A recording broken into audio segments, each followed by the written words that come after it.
Hi, everyone. I'm Jenny Parker. I'm the Chief Communications Officer here at American Promise.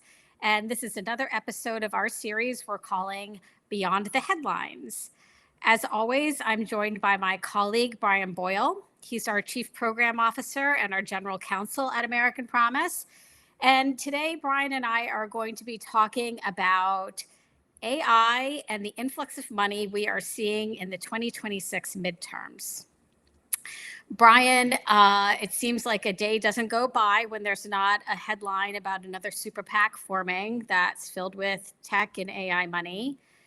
And I think for some time, it may have seemed as if money in politics for some voters could feel a little bit abstract. This time, this money feels different. Can you talk to us about why now for this money and why it might feel so different this go around? Yeah, Jenny, I think this is really important to dig into because, first of all, I think it's becoming clear to folks that artificial intelligence it raises the prospect of fundamental transformation of our lives on so many different levels, not to mention transformation of the way our economy works.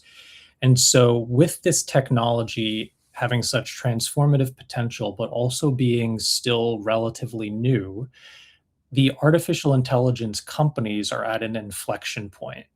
They understand that the regulatory decisions that are made right now about sort of what frameworks govern artificial intelligence, those decisions could shape the industry and the technology for at least a generation.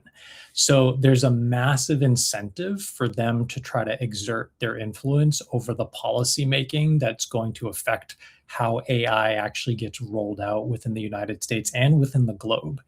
So I think it's the combination of those two things, like massive transformation potential, new enough that the regulatory environment is sort of up for grabs. And so that has really primed them to want to be spending politically to influence what regulations are settled. If I could also just add, like, this isn't new behavior for industries or corporations, right? Like, you've seen other industries spend in politics because they want to influence policy. You've seen that for decades, but I think the reason it feels striking for artificial intelligence companies is there's the urgency that they feel, and there's also the massive amount of resources that they have to bring to bear in political spending right now. And so companies can drop a few $1 million in a political race, and that sort of is barely a blip in the amount of resources that they have right now. Now, the spending is largely on congressional races, if I've read the news correctly, but it's also being put into state level races. I think Texas and North Carolina. Talk to us about where these decisions are being made. Um, Obviously, at the federal level, why are they interested in state level races? Yeah, I think these companies recognize that when it comes to the different types of regulation that might be passed regarding artificial intelligence, there's multiple levels, right? So you could have federal laws to establish broad frameworks around things like privacy and sort of foreign relations as it applies to artificial intelligence. But local jurisdictions in particular states are also going to try to have their preferences expressed through policy. And so AI companies are realizing that some of the most consequential decisions about artificial intelligence regulation, whether it's how that technology rolls out in public schools or where the sort of data centers are located, those decisions are going to be made at a state level. And so they are spending not just in federal congressional elections, but also increasingly in state election campaigns. So, we already know that Americans are concerned about money in politics. We've done the polling, we've seen the numbers. It's a cross-partisan concern. Do you think that these stories and this spending at this level makes the issue of money and politics more concrete to average Americans? I think that's a tricky question because if Americans are following some of the headlines that you've referenced, right? Like there've been pieces in major news outlets about just how much money is being spent by AI companies, then yes, on the one hand, I think people will realize, wow, this is kind of shocking. Mhm. But the flip side is that a lot of the actual spending that these companies are doing, it's being done through fairly non-transparent avenues. And so you might have money that's ultimately traceable to an AI company, but it's funding an ad that a voter is seeing about a particular candidate. And there would be no way of knowing that the money to support that ad actually came from an AI company or an AI super PAC. Like it's not obvious. And so people may actually find that they're watching all sorts of ads about candidates that are actually funded by AI companies, but that aren't talking about AI or anything like that. So that's where I think it's raising the public's awareness and kind of um, encouraging people to really pay attention to the little disclosures on the bottom of an ad and figure out like who is that organization, like where's their money coming from, because it's not going to be obvious. Yeah, so I wanted to just like drill down in that to that a little bit. Just because an ad is AI funding doesn't mean it's necessarily going to be talking about an issue that you associate with AI. And Yeah. then how I don't know how much viewers necessarily then and go look for that disclosure, but that disclosure doesn't really always disclose that much. Talk to us Yeah. about like why that is. Yeah, and I mean, I think this kind of reveals one of the fundamental problems with our current system, right? The Supreme Court's entire rationale for why unlimited spending in elections should be protected is that they thought, well, it's going to contribute to the marketplace of ideas, right? Like if a whole variety of people and groups are allowed to spend money, then we'll hear a whole variety of viewpoints. Mhm. But what's so interesting is like you're not seeing AI companies spend money on ads that talk about AI or the merits or to sort of get into a debate about, well, what should the regulation be? Should we regulate? Should we have a light touch? Like, you're not actually getting a marketplace of ideas on the substance of artificial intelligence. Instead, what they're doing is they'll pick, I mean, one example is there's somebody running for Congress in New York. There are AI super PACs spending on both sides of that race, but the ads are talking about things like um, ICE and immigration enforcement and right wing billionaires and all of this stuff, nothing to do with artificial intelligence, nothing to do with regulating artificial intelligence. So I think it's going to make it hard for people to realize that that it's those companies that are motivated here because it is hard to trace it. But I think even more fundamentally, we're losing out on an opportunity for the public to actually understand what's at stake when it Mm. comes to regulation of AI, because the ads certainly aren't talking about that. Yeah, so money's not really buying open debate. No. So one of the other questions I had is, these companies, I think it's fair to call them global companies at this point. They operate globally, they profit globally, voters live locally. Like, what happens when these global interests collide with the voters who, are primarily and legitimately concerned about where they live and work and vote and their raise kids? Yeah. I mean, some of it just comes down to the imbalance of dollars that like a local American citizen would have versus a global company with billions of dollars in capital at its disposal. So the the fact is, let's just say you're living in a state where there are going to be some artificial intelligence issues coming before the state legislature. In an ideal world, right, the people who are largely driving the outcomes in the state elections are the people that live there, the people that are going to be affected by those decisions in a really concrete way. And their voices should be the ones that are mattering the most when somebody's up for election.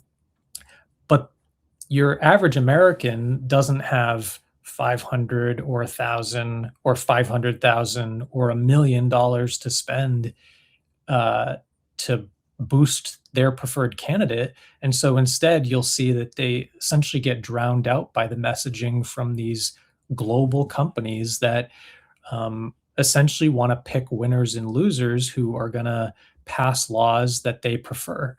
So it's really concerning. I think it can distort the policy agenda. And at a really fundamental level, it distorts representative self government because um, these huge behemoths are able to wield influence in local races that the people that actually live in those districts aren't able to wield for themselves. So, when it comes to AI, we're talking about a technology that is just upending lives. It impacts jobs, it impacts our civil life, it impacts national security. How important is it that Americans have a voice in these deliberations? You know, I tend to be somebody who doesn't want to get like too doom and gloom, but let me just I do think actually we need to take this extremely seriously because if you if you even read the writings of the AI executives who are the most optimistic about the promise of artificial intelligence, even in the best case scenario, this technology stands to transform humanity in a way that I don't think we've ever I don't think any other previous technology has had this sort of potential. So we're on the cusp of like potentially massive shifts in what it means to be a human being, what it means to have self-determination and autonomy, and that the technology is going to shape essentially what kind of people we are able to be in 100 years plus. Um, and the idea that right now we lose our power to try to shape the trajectory of that technology, I think is really frightening. Because at least right now, if we had some tools and we could be in dialogue with lawmakers so that they understood what our preferences were and what our concerns were and what guardrails we wanted to see, then at least we would have this sense of maybe some control over our own destiny. But without the political influence, then I think we don't have that control over our own destiny. And that, I mean, that's the whole reason why we want democracy and self-government to begin with, is so that individual human beings can have a say in their own flourishing. So I think it's like, I think this is one of the biggest risks and challenges that we face, not just as Americans, but as a species right now. And I know that probably sounds a little extreme, but I think that those are the stakes, and we need to make sure that we are reaching out to our lawmakers so that they know our preferences. And sorry, let me just say, like, I, I don't have any of the answers when it comes to like how should we regulate AI, but we should all be thinking about it. We should be talking. We should be advocating to our lawmakers so that they are listening not just to the big companies with all the money, but to their actual constituents. So, if you're one of these voters in a state or a lawmaker in a state that's seeing a lot of this AI money come through and impact your federal and state level elections, what can you do about the onslaught of that money? Like, what's under your control here? Well, you can do virtually nothing about the onslaught of the money. There are very few tools that lawmakers have to, well, actually, I mean, right now, according to the Supreme Court, if an AI company wants to set up a super PAC and spend unlimited amounts of money to influence an election, it has a constitutional right to do so, according to the Supreme Court. So there's nothing that lawmakers can do to sort of stem the flow of that money. Um, I think at the margins, states and Congress can try to have some disclosure requirements so that at least you have a better sense of where that money is coming from. But um, even those are sort of imperfect solutions. And right now, it's pretty easy to lose the trail of that spending. Um, but the fact is, as long as the Supreme Court's current campaign finance jurisprudence remains what it has been for the past 50 years, there's virtually no ability to actually limit the massive spending by the artificial intelligence industry in our elections. So this issue makes me think a lot about the debate that has been dominant for the last 50 years, which is spending in an election a form of free speech? All of this makes me feel like that question feels stale, and that the question we should be asking is who gets to decide if spending is free speech? Who gets to decide how money works in our elections? That feels like where the conversation is going, or at least should be going. I 100% agree with you. I mean, I think like you said, for the past 50 years, the court has basically treated campaign finance as if, like, oh, it's clear that money is speech. And because money is speech, then we're going to strike down almost any campaign finance law that limits spending. But that framing of spending as speaking was a judicial innovation. It was a judicial power grab, and it wasn't at all compelled by the text of the First Amendment or the original understanding of the First Amendment. And so I think you're right. It's a stale framing, and I think it's a framing that is increasingly butting up against the reality of people's experience, right? Like, just talk to any person on the street and ask them, do you think, some group's ability to spend $100 million is them expressing their First Amendment right? They're going to say no, like, especially when their ads aren't even about the issue that they're supposed to care about. Right. Yeah, it's almost laughable at this point. But Yeah. now, you and I are working with American Promise because we're trying to get an amendment proposed and ratified that returns the power to make these decisions about how money works in elections back to our elected representatives. But in preparing for this conversation, I was reminded about a section of our amendment which was drafted years ago that seems to anticipate this moment. And I'm sure you have the amendment. I'm sure you can talk it. You can recite it by memory, but I certainly can't. But it distinctly says that lawmakers would have the power to distinguish between artificial entities and natural persons. It feels like it anticipated this moment. Did it? Like, talk to me about that foresight and how that managed to get into the amendment, which makes it feel just incredibly timely for this moment that we're seeing right now.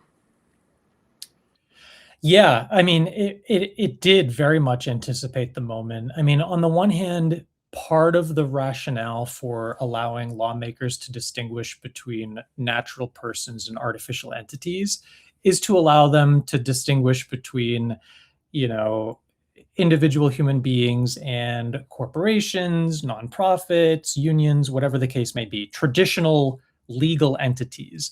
But back when we were soliciting input on the text of the amendment, even then we were hearing from people who were raising concerns about, hey, what's up with this AI stuff that I hear about on some podcasts? Like, is that going to be a thing? There were even some early law review articles that were starting to sort of hypothetically think through whether artificial intelligence entities would have legal rights, including First Amendment rights.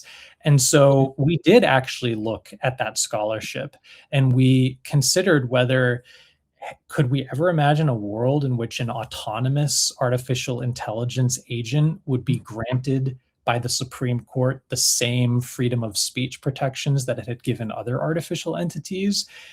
And we thought, like, it's not beyond the realm of possibility that would happen.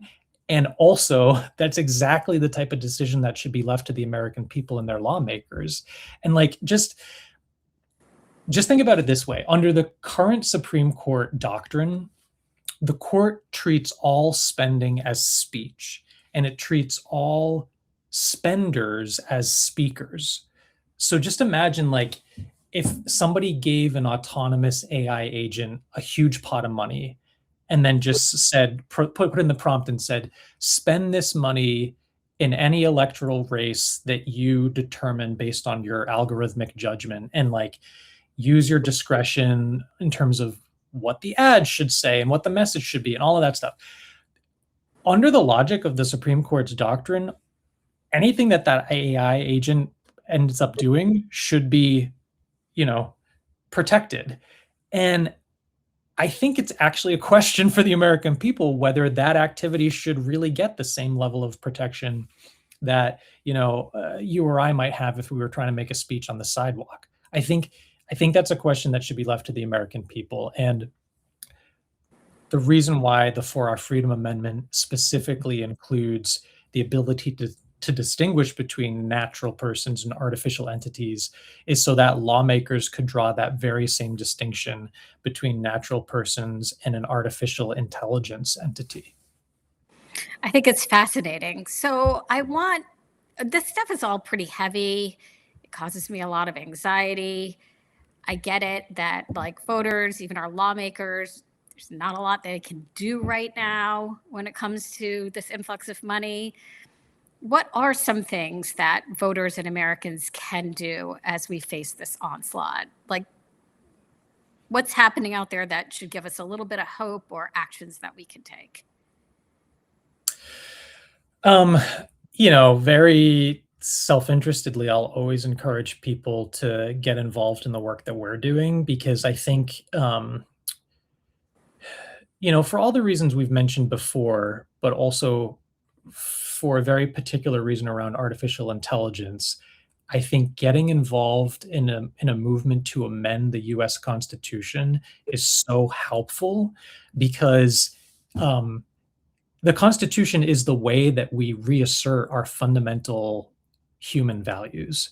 And I think artificial intelligence poses those fundamental human questions. And I think that as sort of alarming and unsettling and uncertain as this AI moment might make us feel, it could also actually end up being a clarifying moment where people like across the political spectrum know that they're going to be affected by AI. And I think Right. people across the political spectrum feel anxious and maybe a little bit powerless. And so this is one of those opportunities to say, wait, we have tools that we can use through the amendment process to put into place the constitutional values that we need to be able to deal with the sort of various questions that AI is going to raise over the future generations. So I think the Constitution is how we get through this moment. That's fascinating. All right. Well, thank you so much.